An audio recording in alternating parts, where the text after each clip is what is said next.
Olá, professores e professoras. Hoje é dia do programa Acervo aqui na TV Escola, do novo programa Acervo, volto lá, e da nova programação também.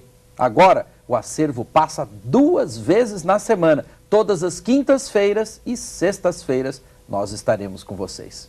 Mas hoje, quem está com a gente aqui é o professor João Roberto Mazei, de Química. Tudo bem, João? Tudo bom, Valmir? Na verdade, todo mundo te chama de Mazei, né? É verdade.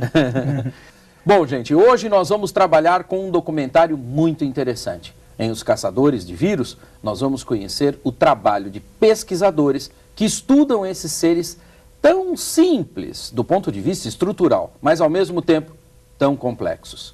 A gente tem medo dos vírus. Muito dinheiro é gasto para desenvolver vacinas e conter a proliferação dos vírus no mundo. Mas no documentário a gente vai descobrir que existem pesquisas sobre efeitos benéficos dos vírus. Será que existem? É isso que nós vamos ver hoje.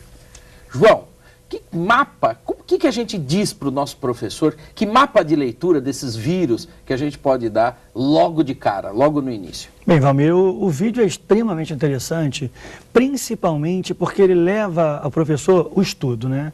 Você não tem como assistir um vídeo desse e achar que sabe tudo, etc, etc. Você vai ter que buscar. É interessante porque a gente olha mesmo para o documentário e pensa o seguinte, puxa, mas não tem química quase nesse documentário? Não tem química até a página 2, né? É, você sabe que isso me surpreende, porque já tive a oportunidade até de participar de outros documentários aqui, e às vezes você me dá um tema e eu falo assim, caçadores de vírus. O que é isso? É coisa de computador? Fica aquela surpresa. Sim. E depois que você vai ver, tá lá a química. Eu, particularmente, eu gosto muito quando a química aparece como pano de fundo, sabe? Sim.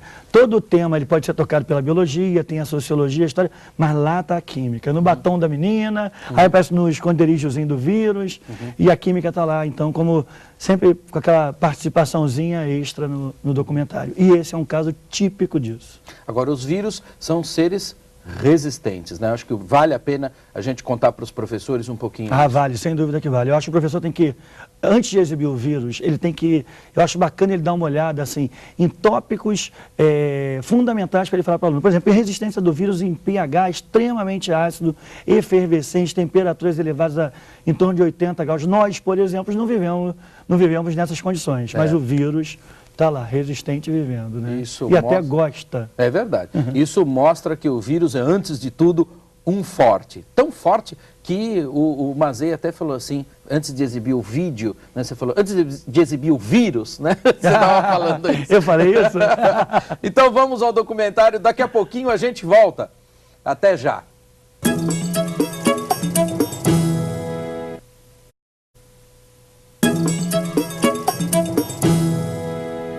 Estamos de volta com o programa Acervo e o professor João Roberto Mazei está aqui comigo para falar do filme Os Caçadores de Vírus. Que onda de destruição, né? Por onde os vírus passam, é uma destruição só. Você só vê morte, morte, morte, morte, morte. E aquele grupo que vai atrás tentando conter, né, pesquisadores, né? No fundo, pensando até no pessoal da própria região deles, né? Sim. Para que não chegue até lá. Pois é. E interessante as famílias sofrendo. Quando espalha, é Deus, né? Não há o que fazer, né? Se um ebola espalha hoje pelo mundo todo. Nossa. Né? Já a SARS, né? O SARS, né? Já é uma coisa pavorosa, né? Você pensa assim, não, os pássaros não carregam passaporte, né? Você não pode falar para o pássaro assim, não, aqui você não vai entrar, porque você veio de tal lugar, você carrega gripe aviária. Agora, como é que a gente pode trabalhar esse documentário? Eu sei que você não pensou uma proposta de trabalho para o professor de Química exclusivamente, mas já é uma proposta para o professor ler, estudar com os alunos, passar o documentário e estudar questões específicas relacionadas com os vírus, com a reprodução, ou seja, uma interface com a biologia. Né? É verdade, porque hoje o mundo inteiro, Valmir, ainda tem vertentes com relação a vírus. É um ser vivo ou não? Isso é um questionamento. Porque o vírus, ele não tem orgânulos, não tem organelas celulares, como mitocôndria, essas coisas todas que o ser humano tem nas células do ser humano. Entretanto, ele tem o poder de replicar, de se reproduzir, né? Que o ser humano tem. Então, algumas vertentes acham que o vírus é um ser vivo e outras que não. E isso é interessante, né? Agora, quando a gente pensa na reprodução, aí a gente está olhando para uma questão também da química e da biologia, a bioquímica. Verdade. Né? E é por aí que vai um olhar, que você está deitando um olhar para o professor de química. Exatamente. Né? Não, eu acho interessante até o nome, né? O nome vírus significa veneno. E veneno é a química. Sim. Interessante que a química nunca é vista como uma coisa boa, né? Mas o vírus, ele pode... Três tipos de vírus podem se manifestar. Uma base de DNA, uma base de RNA, que são, respectivamente, o desoxirribonucleico e o ácido ribonucleico. E tem os retrovírus, que fazem um movimento contrário, que é o caso do vírus da AIDS. Certo. Esse retrovírus ele pode se multiplicar muito, entendeu? E cada vez se modificando, né? Então, agora, do ponto de vista da reprodução, tem uma parte química que é bastante interessante, que você preparou para os nossos colegas. É verdade. Eu tive fazendo uma... A gente sabe que professores têm que estar se atualizando, tem que estar pegando coisas atuais para o aluno. É verdade. E eu tive comparando o vírus, a ideia de computador. É interessante falar nisso. O computador, ele funciona num sistema binário. 10, 01, 10, aquele esquema que todos conhecem, né? E o vírus, ele funciona num sistema quaternário, à base de 4 bases nitrogenadas. E aí a química, então, se insere no assunto, né? Certo. Então, é como se o DNA ele fosse formado... ele é formado por 2 fitas, uma fita principal e uma fitazinha que segue em paralelo. Certo. E sempre as bases nitrogenadas de uma fita se ligam à base da outra fita auxiliar. Né? E sempre assim, CG, que seria citosina, guanina, e AT, adenina e timina. E é até interessante isso, porque você pode, então, verificar defeitos na codificação genética. Você olha a fita principal.